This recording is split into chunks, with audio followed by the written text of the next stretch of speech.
Hi, I've always been into things that swing. I grew up a professional water skier, and we just went like this. But then we're talking about going like this. And this is, me adding to, this is me, Galileo, and the planetary centrifugal force. See, we don't have, the sun does not have a rope on the planets. And so that centrifugal force is causing the orbits to get bigger and bigger and bigger. So we know there was water on Mars one day. But one day, long ago, Mars was where the Earth is today, on the sweet spot. There's a kitty on the roof, sorry. And the Mars was in the sweet spots. Mars is where Earth is. And so here's my key add to what Galileo said is that sure, he predicted that the planets revolve the sun, even though today in mankind's world we still live as if the sun revolves us. That's the 2014 year flat arrow paradigm that we live in, flat time arrow. We think that, everything revolves us, but it doesn't, okay? So right now, we're looking at a big, long-term scope of time here. Now, Mars has a moon, Earth has a moon. Someday, Venus will be in the sweet spot, but it doesn't have a moon. All right, so the planetary wobble will be huge. In fact, we even have history shows that, Earth's flipped a few times. And still today, the wobble is very subtle, but it goes on, the planetary wobble.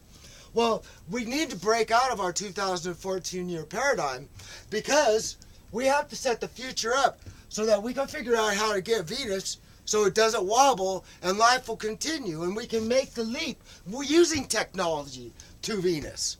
Okay, we should not be looking at Mars. We need to be looking at Venus because Venus will be in the sweet spot. It's full of water. We cannot even see the surface.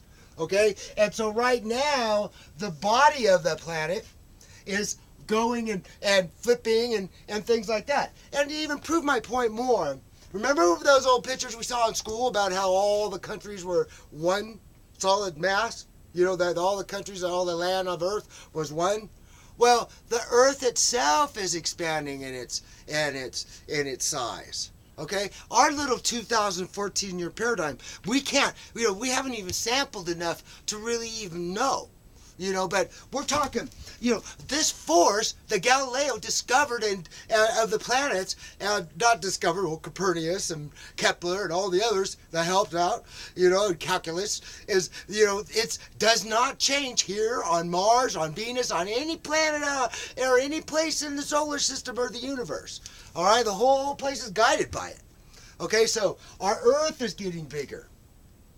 All right, and so it was really small when all the land masses were all in one, and then now it's growing bigger. And so it's like I said, I love studying the pendulum because I was a professional water skier. Whoop.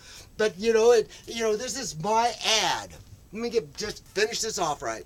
Is that I'm adding to the greatness of Galileo, a man who is in jail in the mind and behavior of every cult of adult on the earth today. Because the Catholic Church jailed him. All right? That was infant government. Every government on earth has Galileo in jail, and I'm going to get him out. Because with Galileo out of jail, we all think with objects and live as designed from Earth as tech-age natives. I'm one of the early ones, and I want you to join me. I love you, friend. Start thinking with objects. Time is not the big deal. It's the dividing line between what needs us and where we came from and who we are. And then you just think with objects from both classes. Love you, friends. Bye-bye.